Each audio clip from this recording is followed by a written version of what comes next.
शायद सारे लोग इन टेरा स्कूटर्स में ही एक ईवी स्कूटर को परचेस करेंगे, लेकिन इनमें हर गाड़ी में एक इम्पॉर्टेंट चीज है जिसको ठीक करना चाहिए। आज इनमें हर एक गाड़ी में जो ठीक करना चाहिए उसके बारे में बोलूंगा, and this is a pain scale. उस इश्यू का एक पेन रेटिंग दूंगा ऑन स्केल ऑफ 10। सबसे पहला हीरो विडा VX2 go and VX2 plus. Range अच्छा है, कंफर्टेबल है, removable battery, fast charger facility है, great. But scooter plastic quality बहुत ही पुअर है। परचेस करने के 2 साल में ही 4 या 5 साल जितना पुराना फीलिंग देता है। मतलब as fundamental as removable batteries रखने वाला प्लास्टिक केसिंग जो है वो भी बहुत ही पुअर लगता है।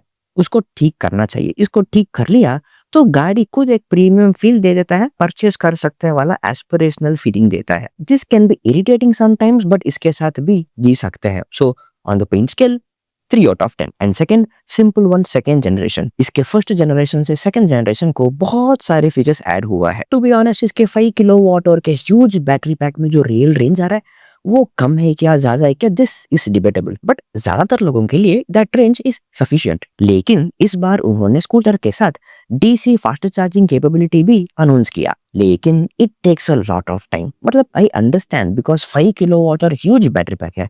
20% to 80% मतलब वो खुद 3 किलोवाट का बैटरी चाहिए, which is the size of Ather 2.9 kilowatt और जितना। But this will take 2 hours to charge simple one scooter में। ये कम से कम आधा होना चाहिए, एटलीस्ट 45 मिनट्स टू 1 hour तक आना चाहिए। 2 hours वेट करना 20% to 80% चार्ज होने के लिए लॉन्ग राइड को बहुत ही इम्पैक्ट कर लेता है। So on pen scale 6 out of 10। And तीसरा इस रिवर इंडी। बहुत ही कंफर्टेबल कम्यूटर गाड़ी है, ह्यूज स्टोरेज स्पेस, बहुत ही अच्छा रेंज, बट चार्जिंग प्रोसीजर थोड़ा हेडेक है।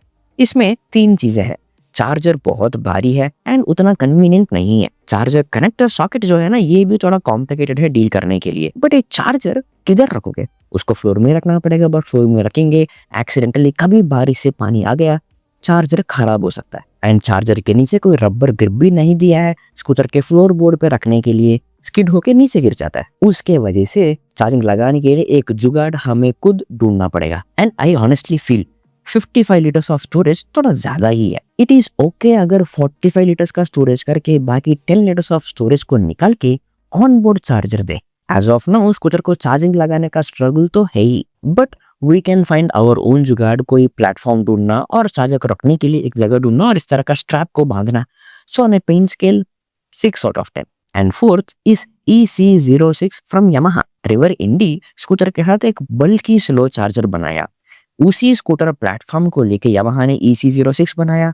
बहुत चीजें उन्होंने मॉडिफाई किया एंड पहले से बेहतर बनाया, बट चार्जर को और स्लोअर किया, बट छोटा किया। चार्जिंग स्पीड स्लो किया, ठीक है, बट एटलीस्ट चार्जर साइज को आधा किया। हम एनीवे स्कूटर को रात भर चार्जिंग लगाने वाले हैं, तो कम से कम 8, 9, 10 hours of charging time, it's okay. But I am surprise कि स्कूटर के रेयर व्यू मिरर्स को देख के यामाहा ने ठीक क्यों नहीं किया। ठीक कर सकते थे, I hope they will soon. And it's not like कि इसके बिना गाड़ी को चला नहीं सकते हैं। After market third party rear view mirrors भी हम लगा सकते हैं। So on a pain scale 5 to 10। And fifth इस चेतक। काफी बार ब्रांड्स थोड़ा ज्यादा ही क्लेम करते हैं अबाउट देयर फीचर्स, बट उनका रियलिटी काफी अलग हो सकता है। चेतक वैसे अपने हिल होल्ड असिस्ट के कैपेबिलिटीज के बारे में स्पेसिफिकली कुछ नहीं बताया, बट अगर हिल होल्ड असिस्ट एक्स्ट्रा पे करके आने वाले टेक पैक के साथ आने वाला है और अभी रिसेंट अपडेट के बाद स्पेसिफिक स्कूटर्स को डिफॉल्ट दे रहे हैं, ऐसा एक इंप्रेशन देता है कि शायद हिल होल्ड असिस्ट अपना काम सही करेगा। बट इन रियलिटी ये सिर्फ 3 सेकंड स्लोप में पकड़ सकता है। इनके बेस वेरिएंट से लेके प्रीमियम 3501 तक ये उतना यूजफुल फीचर है ही नहीं। उसके वजह से हिल होल्ड असिस्ट होने पर भी स्कूटर को ब्रेक पकड़ के स्लो में पकड़ के रखना is really a painful thing. So on pen scale 8 out of 10। And next is iQube। This is very easy pick अगर कोई रेंज वाला गाड़ी देख रहे हो सिंपल फीचर्स के साथ, बट स्कूटर चलाने के बाद वापस घर आने के बाद जब चार्जिंग लगाना शुरू करोगे तब फील होगा असली स्ट्रगल। ये चगोरी कैरेक्टर के साथ आता है जो हैंडल के नीचे होता है। रात को चार्जिंग लगाना थोड़ा डिफिकल्टी है क्योंकि इसमें चार्जर एक स्पेसिफिक वे में लगाना पड़ेगा, क्योंकि इसके अंदर 5 पिन रहेगा। अगर ध्यान से नहीं रखा तो पिन डैमेज भी हो सकता है। So this is not that convenient. And मैंने iQube S के साथ 1 month जिया है, एवरी सिंगल डे उसको यूज किया है। So I can feel the pain. On the pain scale 7 out of 10। And 7th is Ather Rizta. 2026 में रात को स्मार्टफोन पे लाइट मोड में यूज करने वाला लोग बहुत ही कम है, बट इन रिश्ता स्कूटर डैशबोर्ड सिर्फ लाइट मोड में ही आता है, डार्क मोड नहीं है। एंड हाँ, इसमें ऑटोमेटिक ब्राइटनेस कंट्रोल है, रात को चाहिए तो सबसे मिनिमम ब्राइटनेस भी रख सकते हो। But in the night rides dark mode is easier to read, कोई नेविगेशन लगाते हैं तो is easy to glans.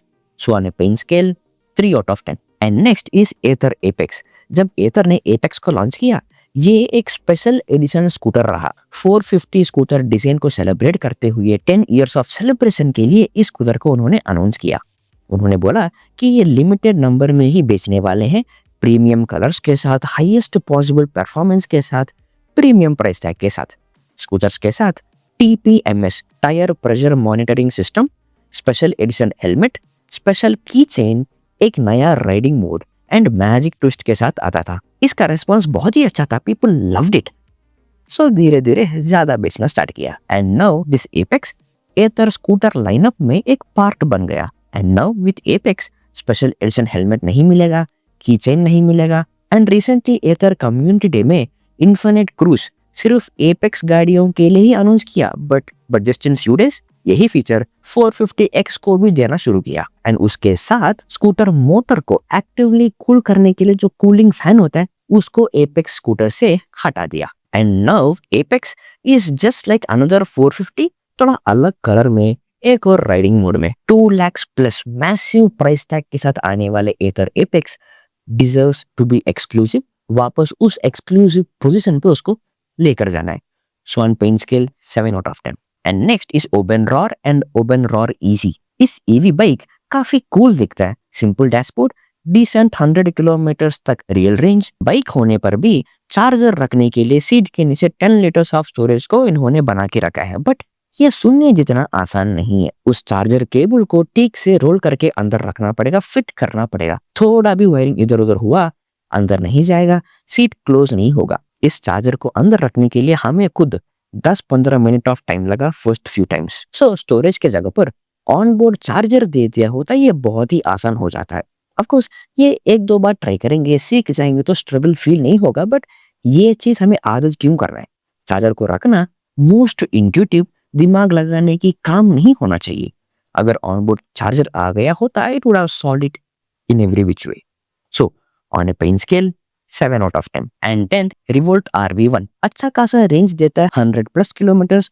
It is a budget bike, लेकिन सीट एंड राइड क्वालिटी बहुत ही गंदा है। इसके सस्पेंशन सेटअप के वजह से, बहुत पतले सीट्स के वजह से बैक, आर्म्स हर जगह पर बहुत दुखता है and it needs a serious fix. इसके बारे में थोड़ा डिटेल समझने के लिए मेरा range test video is the best, जो आपको इधर दिख जाएगा। So on pen scale 9 out of 10। And finally इस एम्पियर नेक्सस, ये अच्छा गाड़ी है, कंफर्टेबल राइड देता है, स्मूथ एक्सेलरेशन, डैशबोर्ड पे मैप नेविगेशन आता है, बट स्कूटर सिर्फ 80 किलोमीटर रियल रेंज देता है इको मोड में, जो 45 km/h स्पीड में जाता है। एंड स्कूटर फास्ट चार्जर भी सपोर्ट नहीं करेगा। And for that price of 1.15 lakh on road, ये iQube एंड चेतक के साथ डायरेक्टली कम्पीट कर रहा है। So honestly I feel nexus या तो एक बड़ा बैटरी के साथ आना चाहिए और कॉमन चार्जिंग कनेक्टर के साथ आना चाहिए फास्ट चार्जिंग सपोर्ट करने के लिए। So on a pain scale for that price to range 6 out of 10। अच्छा, वैसे speaking about the common charging connector, अगर हर ईवी स्कूटर में कॉमन चार्जिंग कनेक्टर होता, हर गाड़ी फास्ट चार्जिंग सपोर्ट करेगा, तो कैसा हो सकता है? आप कमेंट्स में आपका ओपिनियन बता देना।